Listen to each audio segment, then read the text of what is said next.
Good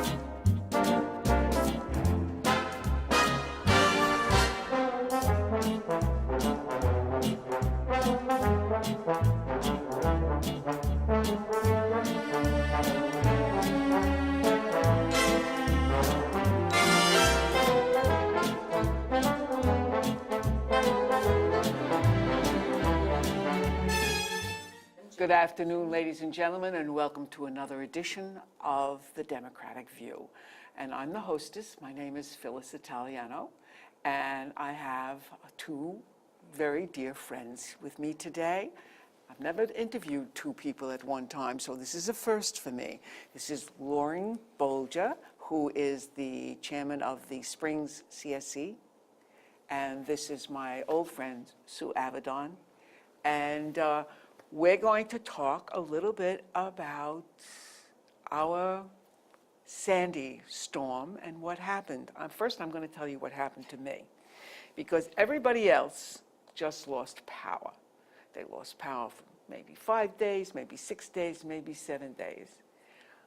When I was driving home after having dinner with Betty Mazur, coming up 3 Mile Harbor, I saw the lights. Oh, the lights were, the lights are coming. Oh, the lights were. And I got to where I live in Clearwater Beach, and the lights were on. Was I happy? I put that key in the lock, turned on the lights in my house, and there was a flashing. And my stove is making a noise. My $3,000 stove, I might add, electric stove, is making this noise at me. And I said, oh, maybe the wire, you know, the thing Shorted tripped, out or you know. something, yeah. So I go down to the basement and I go with that. And I come up and it's still doing it. So I go back down again and go once more. Ba-boom! Behind me, where I had a fluorescent bulb shorted. My fire, you know, the oil burner went ba-boom. Wow. And also I lost power to everything in my house. Well, I ran upstairs, called the fire department, and I must admit they were there in minutes. And they told me that there was too much electricity coming into my house. When LIPA turned on all of the power, there was something called a floating neutral. Never heard of it before in my life. There are actually 3 wires that go into your house, a positive, a negative, and a floating neutral, was split. And I lost everything in my house. That was except electric. my stove, except my refrigerator, which has its own power surge device, my dishwasher, and my washer dryer. It took me 1 month to get everything back functioning, back and forth to PC Richards. And it cost me over $5,000. Wow. And I was very fortunate that I have some connections with a lot of people that I pulled, strings that I pulled. I went to a high school where one of the members of the Moreland Commission who was investigating LIPA went to my high school with me, Bob Abrams. He was president of the Bronx, as a matter of fact, for a while. Yes, I recognize I his wrote him a name. letter. I got in touch with his group, Congressman Bishop's group. I, knew some people at LIPA, and eventually LIPA paid most of it. They settled the claim with me. That's interesting. But it was a harrowing month for me that I cannot tell you the stress of going back and forth. So storms mean more to me than they do to everybody else, because I was really through the mill. And when Lauren had Bruce Bates come and speak at the Springs CSC meeting, I really was kind of shocked to find out that he was the only person in charge of emergency services, and he was half-time for the entire town. And then you came, Sue, to our meeting and said you wanted to work on doing something about helping people to learn how to prepare. And that's what I want to hear what you have done. Well, it's actually a little bit more than simply preparing. I'll tell you how it started. Sure. Was, during Sandy, we lost power for about 5 days too. And somebody I know had spent a lot of the day in the library, in the East Hampton Library, that did not lose power. And it was just happenstance that it didn't lose power because the library doesn't have a generator. But many of the buildings and facilities in the heart of the village tend not to lose power during these storms. For some reason or another, it has to do with the way, I don't know, their wiring is set up or something. Probably underground. Another one of your issues. Yes, it is another one of my issues. It may be, I'm not sure. Anyway, and there was a family there, I heard about this family, with a mother and 2 little children, and they were just hanging out there all day long because she lost power and she had no place to go. And I tried to help, I tried to find numbers, who can you call, what can you do, where is there someplace you can go? And it was very hard to make, communication was horrible, it was absolutely horrible. I ended up going to the Red Cross shelter at the high school just to take a shower, etc. And I only heard about that through word of mouth. It was, oh, did you know that there's a shelter at the high school? No, I didn't know that, So there were some people there, and it was pretty underutilized, and I think it was because people just didn't know, If you happened to drive by the high school, you saw a sign that said Red Cross Shelter.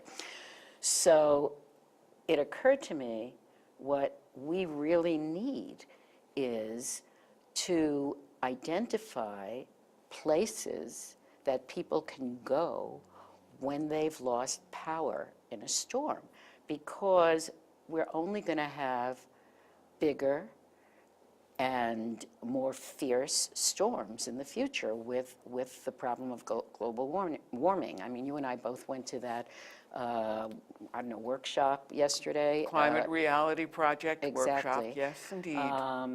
And it's very frightening. It's only going to get worse. It's going to get much worse. So I thought to myself, well, nobody is doing anything about this, about, communication. How do we communicate with the residents here? How are they supposed to know where to go when they've lost power?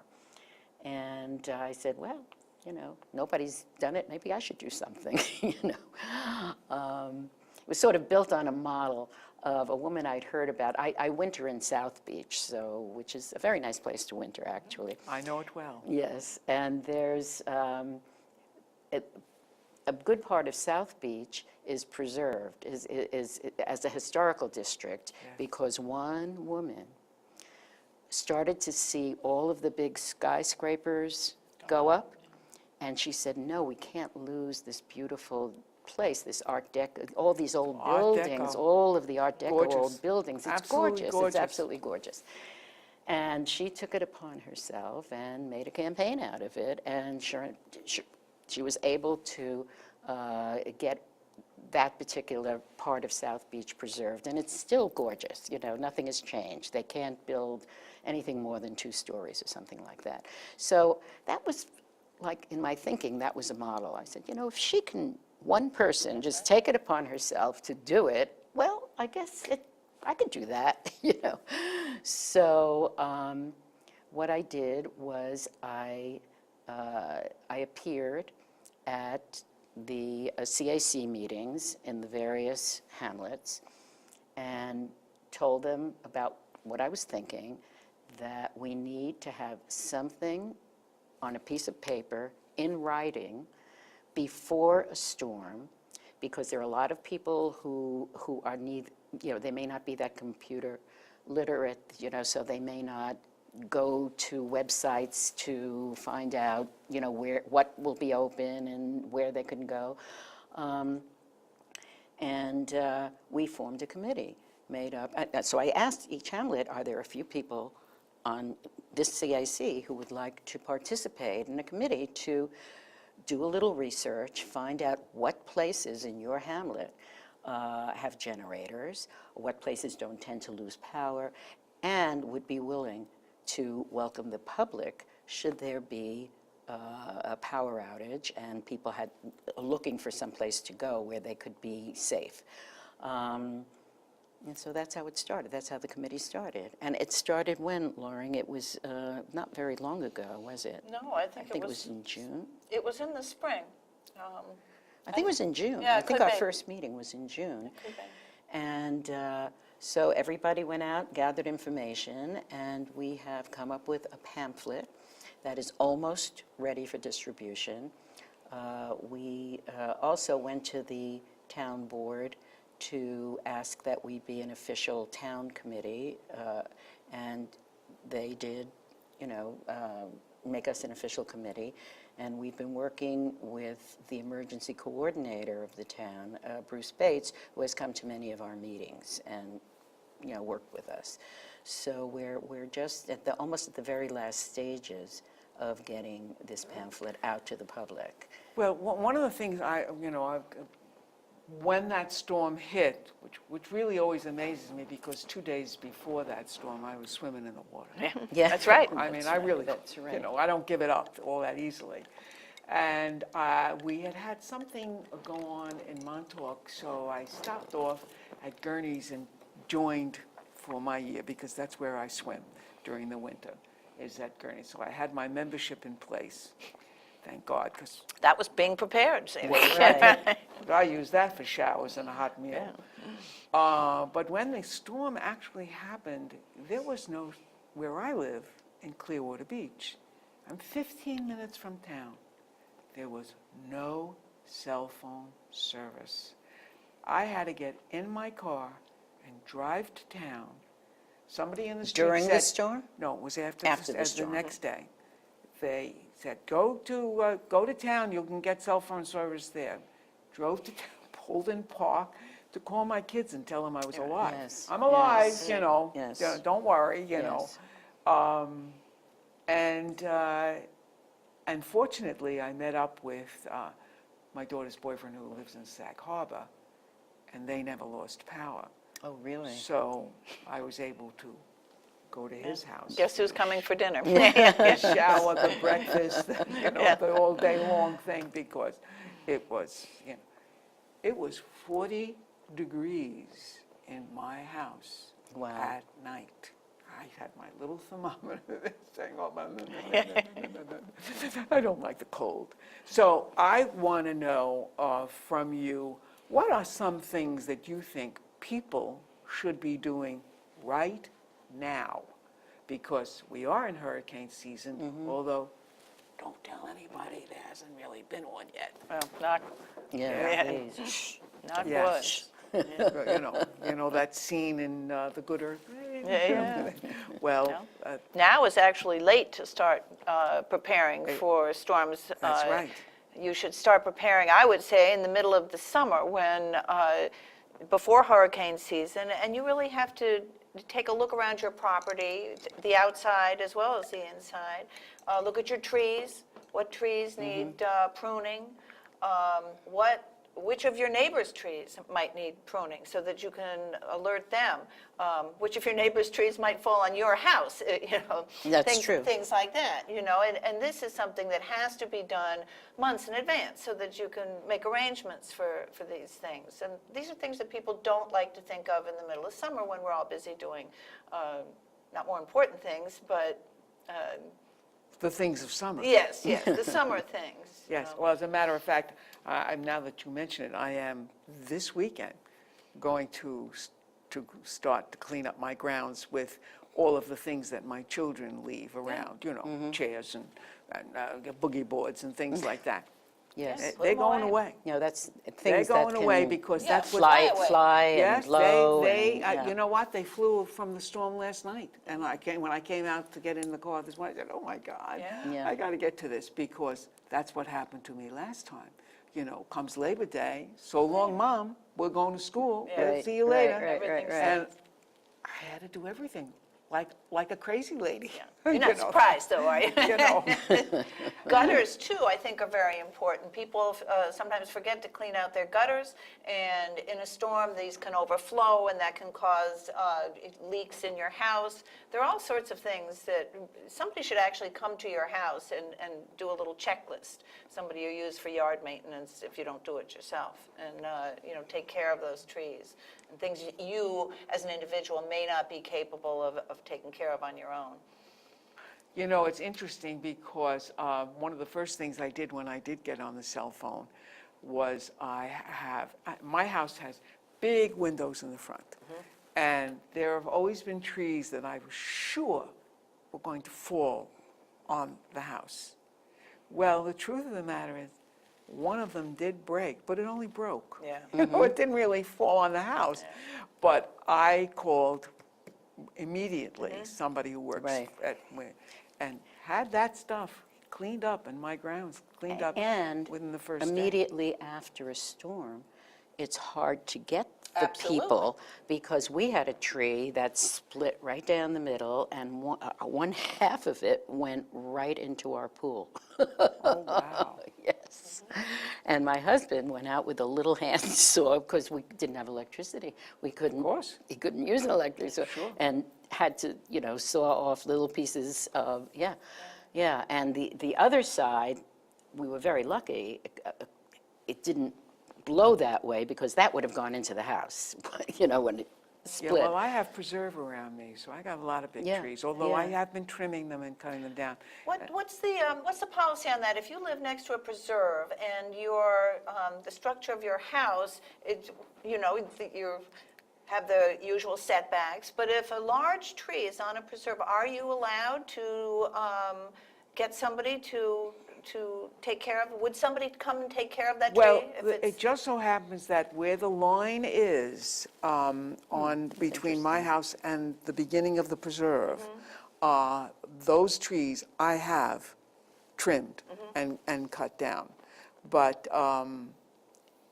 the You may have rest, done that. the rest of what you can Shh, don't look in tell the no, you can look in the preserve and you'll see these trees, big, huge oak Well, trees if they're down. going down in the preserve, it doesn't make any No. difference. But if they're coming down on your house, Yes, I that- I that's- just thought of it, that there's got to be somebody that you can call in the town to say, this tree on your land is threatening my house. And I don't know what That's the interesting. process is, but I I did will call them find one, out. I Yeah. did call them one time, that's a good point. Who did I you did call call? them one time, and then they came and said, it's not our tree.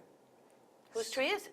It was my tree. Oh, So I knew I which had were to theirs take, I and had which to was take yours? care of it. but it'll be interesting if it was their tree, whether somebody would then come and... Scott trim it. Wilson actually came to the house. Oh, he did? Oh, really? Good. Was that the Nature Preserve Committee or something? He is the head of the CPF fund. Yes, I know that. Yeah, and he I know looks, that. and well, this is part of these, I don't know if you remember, they did small lots. Yes, I remember that. Okay, well, this is one of the small lots that's Uh-huh. right next to my house. It's very nice, it makes my house worth more money, but of course I inherit all those leaves. Oh, yeah. I've written a whole story that was in the Star about Oh, really? 1,750,000 leaves on my property. Each one counted. Yeah, well, Yeah. Larry Penny told me it was 5,000 each tree. But some of the other things that we need to be aware of, I think, like making sure any medications that we need are in stock. Food, and make sure that the food that you do have in stock is not from 6 years ago, because I think if anyone is like me, I don't usually eat canned foods, so I would put them in the pantry, but they could be years old, and maybe That's true. not as good. I guess canned goods stay forever, but Guess there are they other do. things like crackers and things like that may have outlived their useful life. And batteries too. Your flashlight might go on, but I think it's a good idea for everybody to change their batteries like right about now when you're doing storm preparedness, even if your flashlight goes on, if those batteries have been there for a year, it's time to change them, just to be on the safe side. You don't know how long you're going to be without power, so you might need a very strong battery.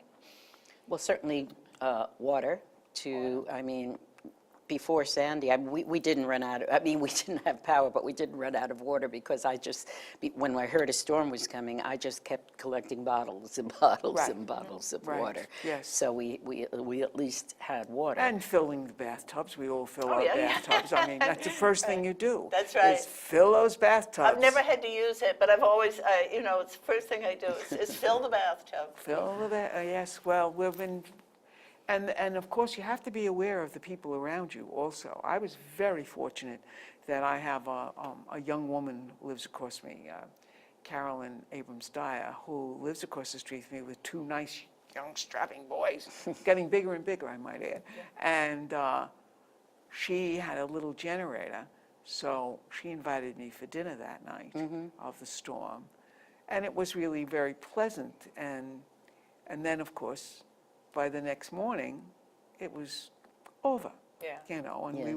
we were all safe. That Yes. brings up another point, and that is, and we talked about this when you were at our meeting, and that is to be aware of neighbors within walking distance Right, of you, and if they are elderly, or they have any disabilities, or there's anything that could stop them from adequately taking care of themselves, to check with them, see if they need anything. And this can happen well before the storm hits. You know, it's now September. If there's a storm, do you have water? Are you ready for it? And then check in on them when the storm has passed to make sure they're okay. It's you can't go driving around doing that, but we all have people within walking distance that we could check on, I think. So. You know, I swim every day. And I didn't go in this morning, but I will go in this afternoon. But let me tell you something. All I do is say, how cold is the water? I'm hoping that the water gets so cold. Yeah. Well, because that stops the hurricane. Yeah. You know. It's still pretty warm. Oh. And it's not as warm as you think it is. No, it has Hey, gotten I've colder. been swimming too. Okay, Gardeners Bay? I go to Maidstone, where the fishing station used to be. Remember there's a little crescent of beach where the fishing station was, and I go there, and because it's always preserve. deep. Well, yes, it's always preserve. deep because it's been dredged for Folkestone. Yeah. I shouldn't say that because it's like my private beach, but. My private beach, too. Oh, wait a minute. Do you go to the same beach? Yeah, I guess we go at different times. Yeah, but it has definitely gotten cold because I count my strokes. I was doing 200 strokes. I am now down to 50 to 75. Because it's too cold, got to get out. cold. You don't warm up once you get in motion there? I do warm up, but I know it's cold. Okay, all And I'm right, saying, I'll grant you that. But also, not only just the batteries are things that we have to be aware of, the flying missiles that could be around around our places. We have to clean all that kind of stuff up. And I'll tell you something that I also found was very useful, was to know the places where I could get ice. Because, Obvious reasons, yeah. I have a refrigerator and I have a freezer. I did not lose. In the last storm before Sandy, I lost a lot. Irene? Yeah, I lost a lot. I mean, I almost thought I was going to have to throw out my refrigerator because it Really? was so bad inside. But I was smart this time. I knew the places to go and get ice, stick ice in my refrigerator and in my freezer, and I was able to maintain my my food supply and not have my refrigerator get befouled. But also, I was also very lucky in that I had a friend who lives around the corner from me, whose key I had, and they had power before I did. Oh. So I got to sleep in a warmer place and take a hot shower really close to me. Yeah. But she had suffered a great deal because she lived up island, And as a matter of fact, one of the things that I also heard was Kathy Cunningham was before the board, and her parents, her mother and her brother, live in one of the towns up in Nassau County and were devastated by the storm. And she was one of the first people who I had come on the show and talk about the storm and the effects of it. As a matter of fact, she's part of that Climate Reality Project as well. Oh, is she? Absolutely. Because you can't be, to see the devastation that this storm, Sandy, caused without making it give you some idea, making it